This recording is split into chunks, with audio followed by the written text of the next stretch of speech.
Hello, Dr. Grande here. Today I'll be taking a look at this plea deal situation with the Sarah Boone case. I thought I would handle this video in this format because I already have a couple videos that explain the background of the case.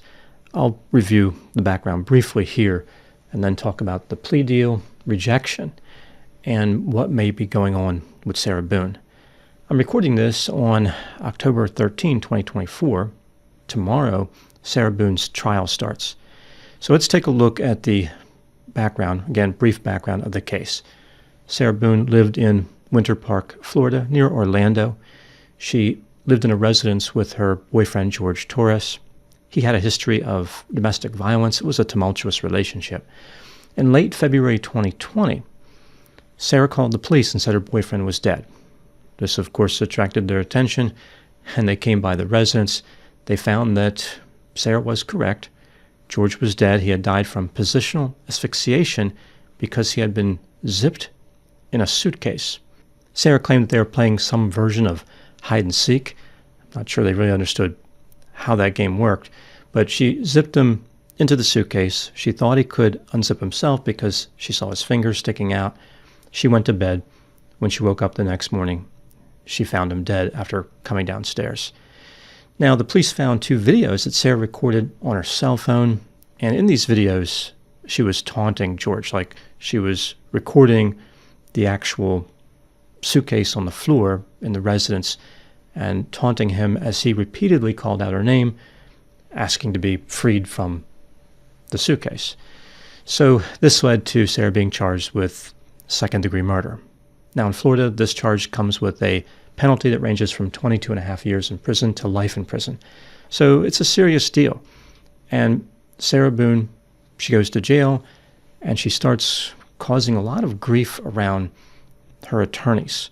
So she went through 8 attorneys, mostly because she didn't like them. At least this is what she claims. There were irreconcilable differences.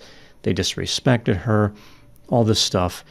I mean, could that happen with 1 or 2 attorneys out of 8? Maybe, but all 8? Like all 8 were terrible to her? It's very hard to believe. It seems clear she was trying to stall or do something to disrupt the proceedings. I don't know. It didn't work. So ultimately, the judge said, look, Sarah, you're going to trial one way or the other. The state's not going to assign another attorney. You can get one on your own, or you can go pro se, so she could represent herself. That was the plan, but then Sarah managed to find a 9th attorney, someone brave enough or whatever to take on the case. So it appears at this point that the whole hide-and-seek business is not really something she's going with. Instead, this is going to be a battered woman syndrome type case. This is self-defense. So it's not like, oh, he zipped him up and then he died and it was just a big mistake. Now it's George was a terrible person. He was mistreating her, all this. And somehow she was justified in using lethal force expressed through a suitcase. I've never really seen another case like this. I'm not sure how you can defend yourself with a suitcase. But either way, this is what she said. And then recently, there was a new development, well, a new admission anyway, on the part of Sarah Boone, where she talked about how she beat the suitcase with a baseball bat. So she flipped the suitcase over, she hit George's hand, I guess because he was trying to escape, hit his hand with the baseball bat. Any hope of, like, this was just an accident, that's totally out the window. Now she's fully committed to this self-defense. So this brings me to the plea deal. So the state has a good case. Florida has a good case. They have these 2 video recordings where Sarah's taunting George. It doesn't look good. It really does look like second-degree murder. But maybe they're worried that she could argue, well, look, this was still some type of mistake, even though she is kind of hemmed in with the self-defense thing. This was some type of mistake. This was an accident. Maybe the jury would believe that no matter what defense she presented. I don't know what the state's thinking, but they're worried. They became worried about getting a conviction in this case, and they offered a plea deal. Now, it could also be they just don't want to spend all the money for the trial. It's going to be a lot of grief. Clearly, Sarah's going to give them a hard time. No doubt she's going to appeal, but many people convicted of murder would appeal, so that's not really special. But either way, for whatever reason, the state was concerned, and they wanted to dispose of this case through plea negotiations. So they offered Sarah an opportunity to plead guilty to manslaughter, and she would receive 15 years in prison. Now, this opens up the whole thing with good time, and this has been controversial, and I've seen a lot of different stories about this that appear to contain some misinformation. So you kind of hear people saying, oh, Sarah turned down a deal where she would have been out of prison in 2 years or 5 years or whatever. That's not correct. She did turn down a good deal, no doubt about that.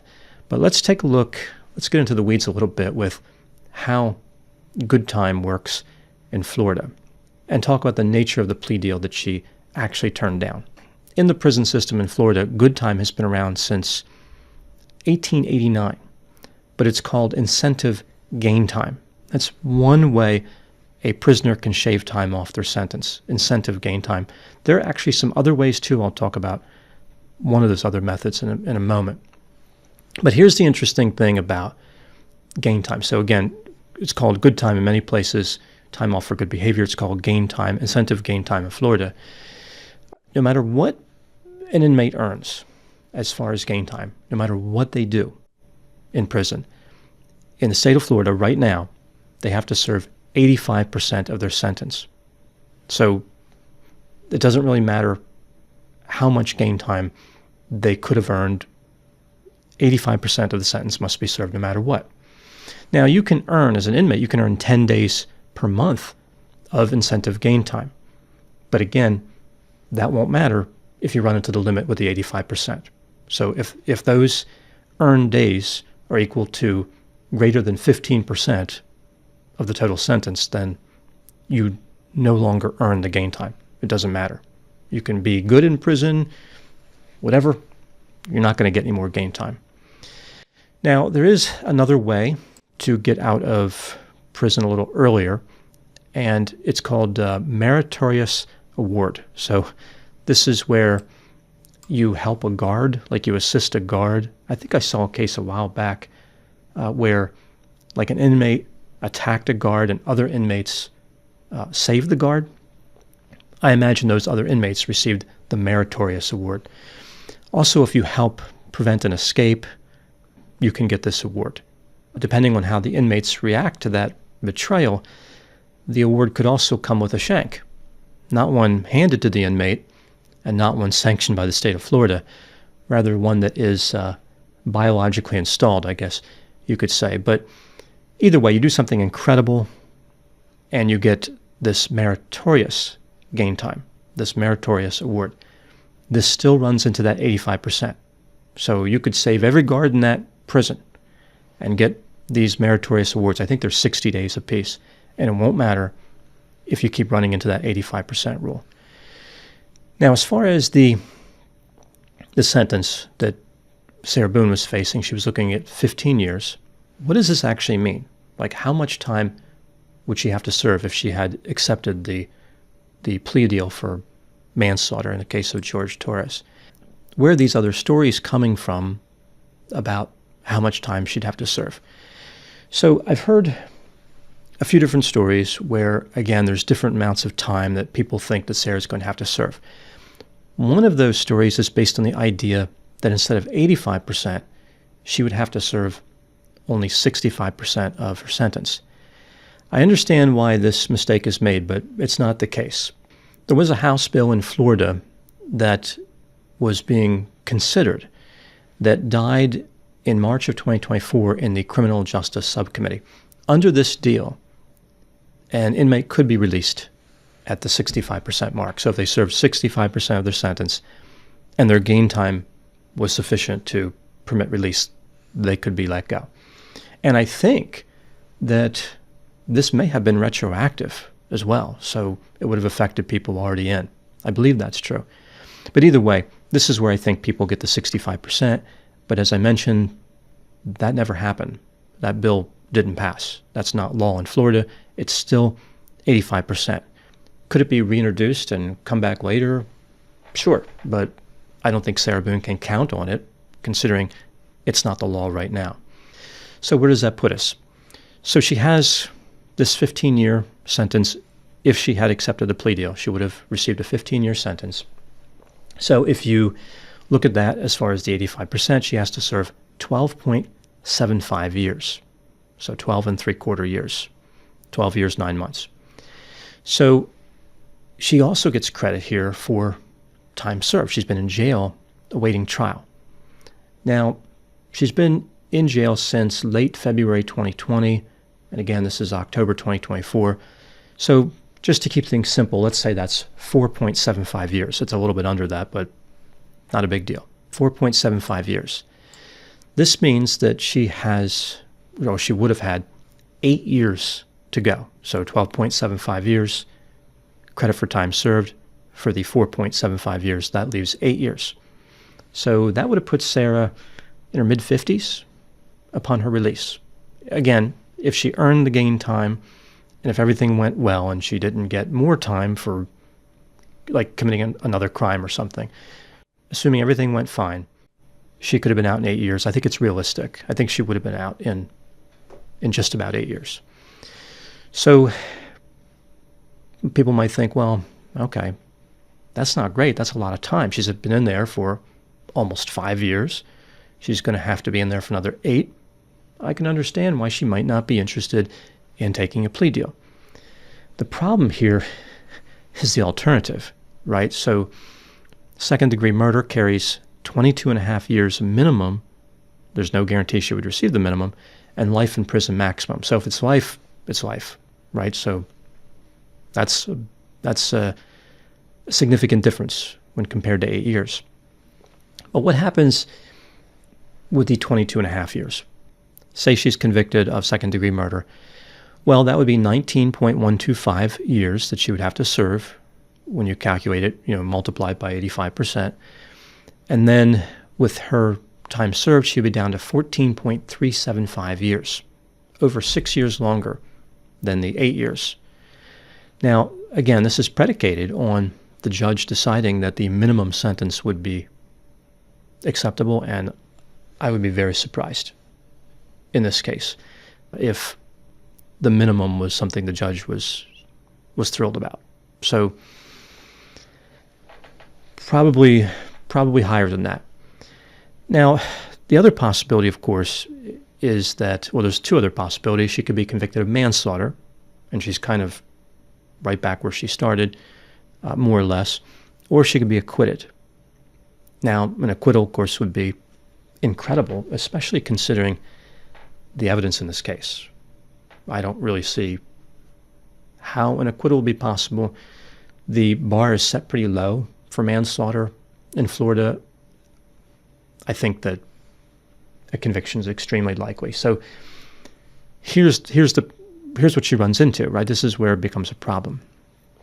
What was the point of turning down the 8 years? Again, roughly 8 years in prison, 8 additional years, if the best she could hope for was to be convicted of the same charge. That's the best she could hope for, realistically. This doesn't really make a lot of sense. This was a good deal. It doesn't really matter what Sarah thinks or what she feels about this. This is reality. This is just a negotiation to try to get out of prison someday. She may believe that she's innocent. I don't think she is innocent, but she might believe that. And she wants to prove that desperately. That could be a motivating factor. It's not really clear. But just looking at the math, there's no doubt that this was a bad decision. This was one of the worst plea deal decisions I think I may have ever seen. I've covered many cases over the years, and a fair number had a plea deal which was, accepted, and a fair number had a plea deal which was rejected. I can understand the idea of rejecting a plea deal if somebody's like 60 years old and the plea deal is for 40 years. Like say they're facing first-degree murder or something in some jurisdiction, and they're offered 40 instead of going to trial and risking life without the possibility of parole. Okay. That kind of makes sense because you might as well take a chance. Who knows what could happen? The jury, one member of the jury could just be like, no, I'm not going to convict. It's a mistrial. The state gets tired. Maybe they offer a better plea deal. An acquittal is even possible. But 40 years at the age of 60 is functionally a life sentence, so you might as well just take your chances. But when you're looking at being in your 40s and facing 8 years versus life, this is just an unbelievable selection, rejection of the plea deal. It just doesn't make any sense.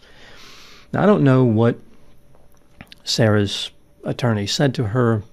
I'm guessing that the prevailing thought was accepting the plea deal was a good idea, and Sarah's being resistant, but I don't know.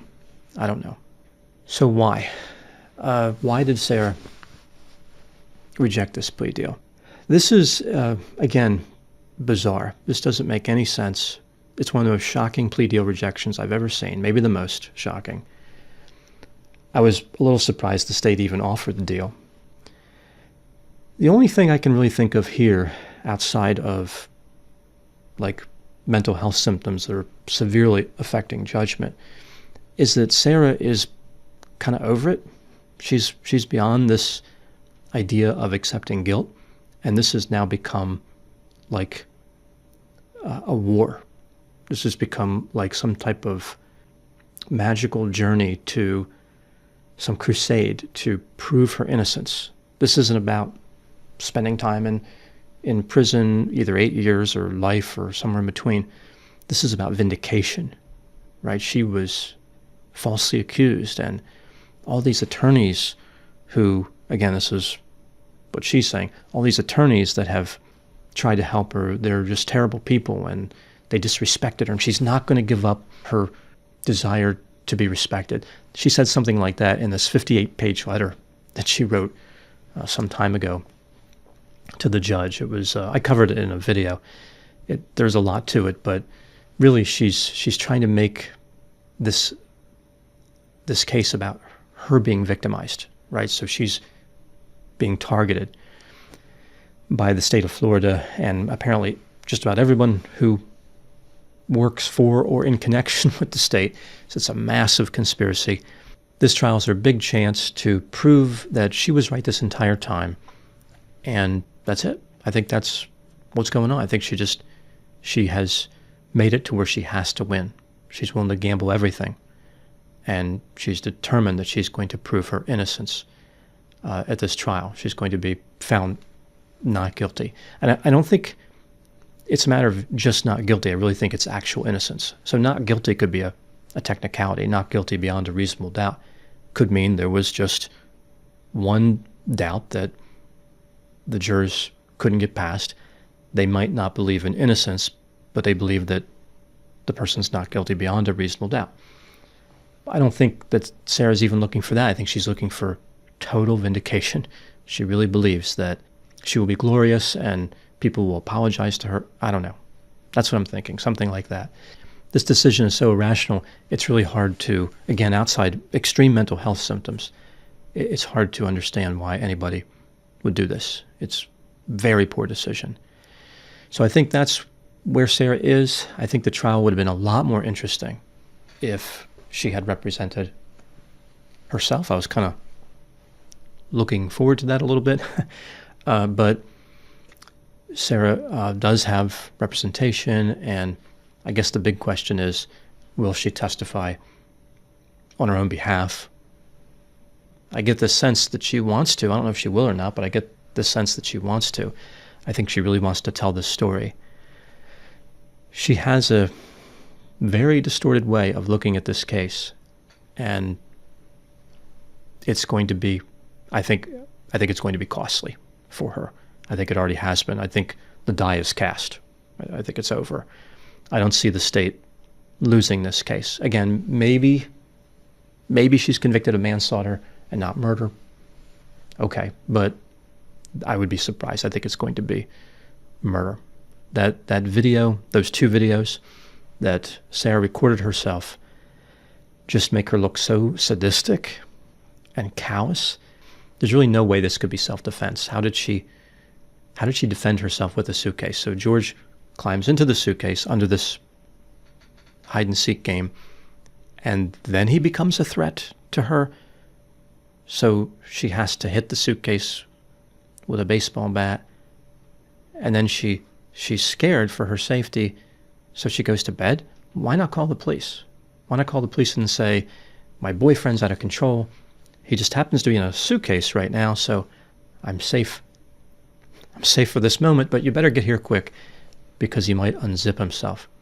I guess one could argue that the mistreatment over a long period of time, the alleged mistreatment by George against Sarah over years, led to Sarah having a mental state which facilitated this crime or this behavior. Right, again, if it's self-defense, it wouldn't be a crime. But so she's in this mental state where she can't process information rationally, and when George is contained in that suitcase, she kind of detaches, wanders off, and this is why he died. I don't know. It's a stretch. I don't see a jury going for it. There's nothing really sympathetic about Sarah Boone. I think that's really her problem. Sometimes you see strong evidence in both directions, right? You see a heinous crime, or what appears to be a crime, a heinous occurrence, and you see a sympathetic defendant where you could see how a few members of the jury, or maybe all of them, could say, okay, I don't like what happened here, but wow, this woman has been through a lot. You know, this George was a monster and all this stuff. But Sarah's not sympathetic. She seems like somebody who murdered her boyfriend. That's what she seems like. I've talked about many times in other videos how what often happens in these criminal cases is the same personality traits that contributed to somebody committing an offense contributes to them not putting on a good defense, right? So they make mistakes. They talk to the police. They make irrational decisions like turning down good plea deals. They get on the stand and just say things that don't make any sense. That all stems from the same characteristics that dug the hole in the first place. And maybe that's what we're seeing here with Sarah Boone.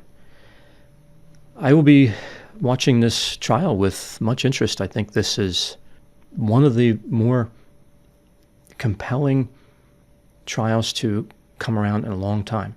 So Sarah Boone wants to prove her innocence and I guess achieve fame or whatever through that. Well, she's going to get notoriety. She will have partial accomplishment, I guess, of a goal. She will be well known, not for what she wants to be well known for, but no one will forget Sarah Boone's name. So those are my thoughts on the plea deal. We'll see what happens with this trial. Thanks for watching. I'll talk to you soon.